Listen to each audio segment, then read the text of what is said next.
महाकुंभ में भगदड़ पर अब एक्शन में नजर आ रहे हैं मुख्यमंत्री योगी आदित्यनाथ भी। सीएम योगी ने न्यायिक जांच के आदेश दे दिए हैं। 3 सदस्यीय आयोग करेगा भगदड़ की जांच।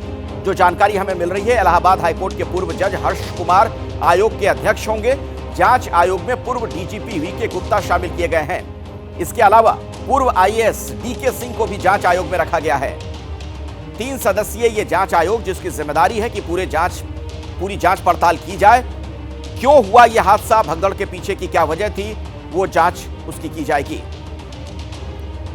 कुछ और अहम जानकारियां आपके लिए। महाकुंभ में इन अधिकारियों को कमान, आपको बता दें, आशीष गोयल प्रयागराज के मंडलायुक्त रहे। 2019 का कुंभ कराया उन्होंने। भानु गोस्वामी की बात की जाए, एडीए के वीसी रहे हैं। 2019 का कुंभ उन्होंने कराया। यानी ये अनुभवी लोग हैं, इनके पास तजुर्बा था, अनुभव है।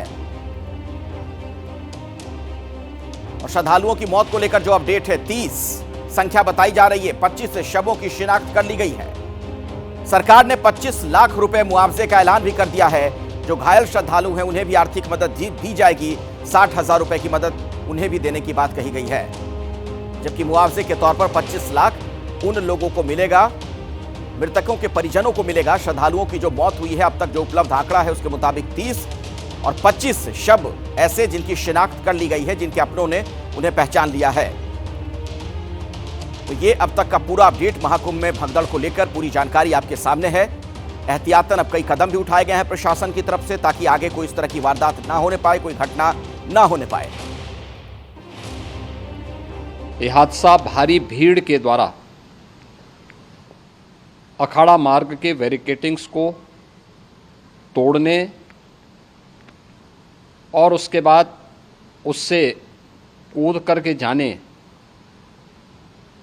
के कारण वहाँ पर हुआ है, जिसमें 30 के आसपास लोगों की दुखद मृत्यु हुई है। घटना दुखद है,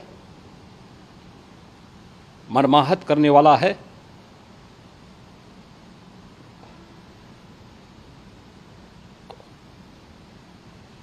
उन सभी परिजनों के प्रति हमारी पूरी संवेदना है। पुलिस प्रशासन, एनडीआरएफ, एसडीआरएफ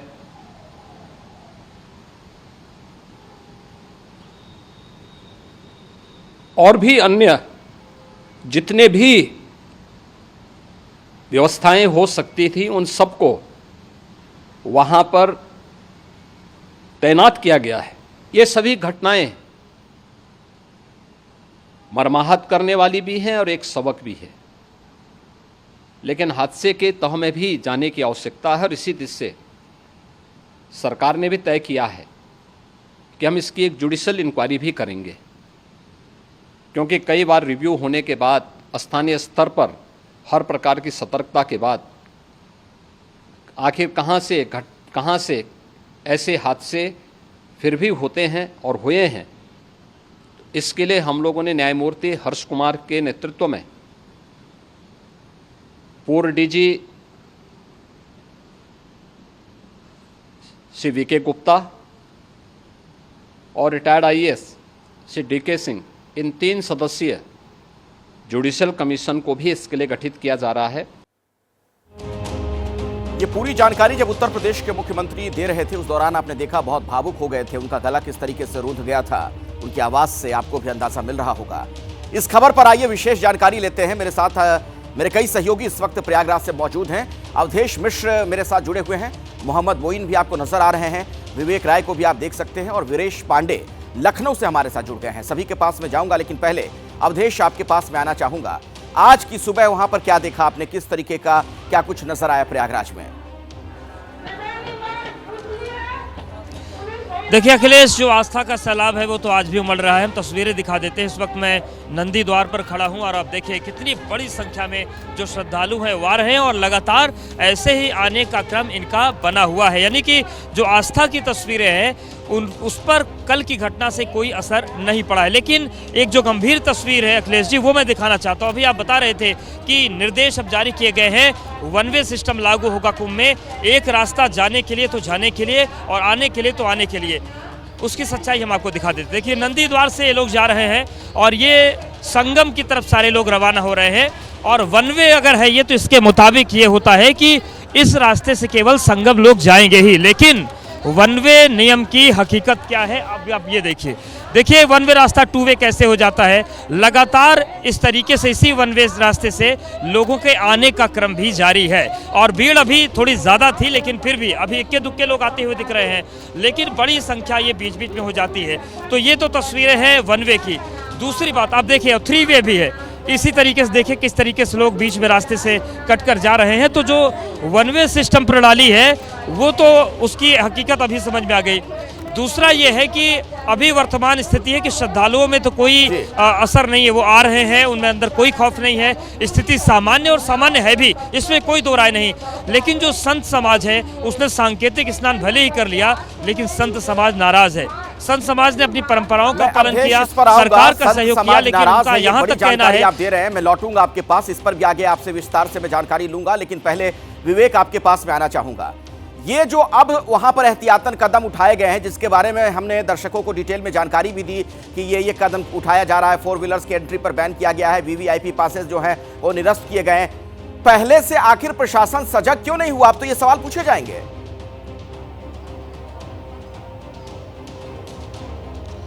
देखिए, बिल्कुल प्रशासन को लेकर के तमाम सवालिया निशान हैं। और जिस तरीके से वीवीआईपी पासेस के निरस्त करने की बात कही जा रही है, वो ऑलरेडी आपको बता दूं 27 तारीख से ही सारे जो पासेस थे वो निरस्त थे और सिर्फ एम्बुलेंसेज और अधिकारियों की जो गाड़ियां थी वो चल रही थी। पर आपको अगर उन तस्वीरों की बात करें तो अधिकारियों की कई ऐसी गाड़ियां थी जिसमें उनके परिजन जो हैं वो चल रहे थे। ये एक ऐसी सच्चाई है जो हम अपने दर्शकों को बताएंगे। और इसके कारण वहाँ कई ऐसे लोग जो भीड़ में जो पैदल चल रहे थे वो नाखुश थे कि उनको पैदल चलना पड़ रहा है। और अधिकारियों की जो गाड़ियां हैं जिनमें पासेस लगे हैं उनमें उनके जो फैमिली के जो लोग हैं वो चल रहे हैं। तो वीआईपी व्यवस्था को आपने पासेस तो निरस्त किया, लेकिन वो गाड़ियाँ जो ऑलरेडी चल रही थी उस पर आपने अपने लोगों को भर करके आपने चलाया। इसके साथ मीडिया को लेकर के आपको बता दूं कि पिछले 3 दिनों से मीडिया की गाड़ियां की जो एंट्री है वो कहीं भी नहीं हो रही है। पूरी तरीके से मीडिया की गाड़ियों की एंट्री बैन है। हमें रोज 15 किलोमीटर 20-20 किलोमीटर यहां पे चल करके अपनी रिपोर्टिंग जो है वो करनी पड़ रही है।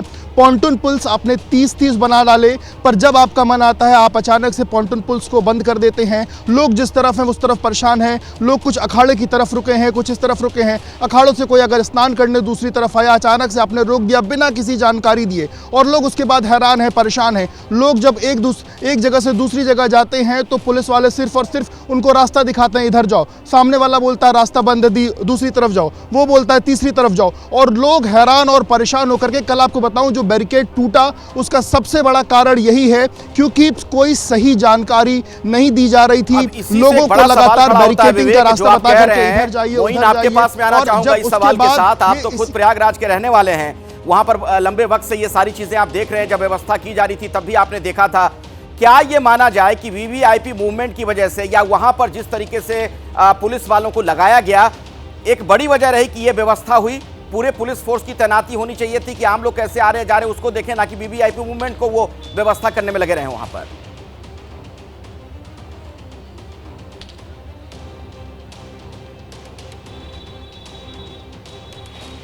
मोइन, आपसे मेरा सवाल है।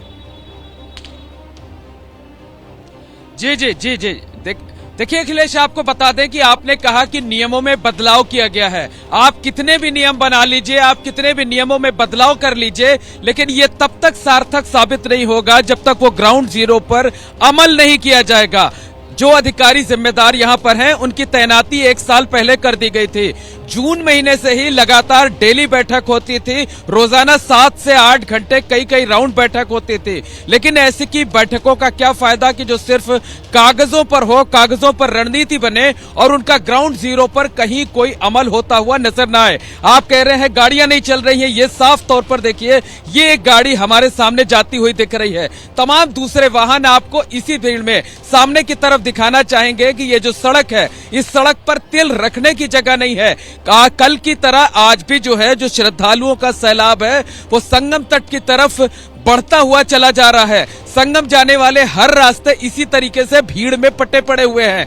आज भी जो है वो बड़ी संख्या में श्रद्धालु आ रहे हैं, लेकिन उन श्रद्धालुओं के बीच ये वाहन लगातार चल रहे हैं। आपको एक के पीछे एक तमाम वाहन दिखाई देंगे दलील ये ये तो दी जा रियलिटी सकती चेक हो है गया, कि ये तो ऐसे रियलिटी वाहन हैं चेक जो हो कि- गया। जब आप ये रिपोर्ट दर्शकों को दिखा रहे हैं यहाँ लाइव में, उसी वक्त हमें गाड़ी दिख रही है भीड़ के बीच से गुजरती हुई, पीछे गाड़ी दिख रही है, तो वाहनों को कैसे रोका गया है ये सवाल तो फिर भी पूछा जाएगा। लिए चलते हैं दर्शकों को जरा लखनऊ। वीरेश पांडे हमारे साथ मौजूद हैं। वीरेश, ये एक ऐसा मामला हो गया जिस पर जमकर राजनीति भी हो रही है, लेकिन जरा मुझे थोड़ा डिटेल में ये भी बताइएगा बदलाव क्या क्या अब किए गए हैं, जो पहले नहीं हो रहा था वो क्या हो रहा है?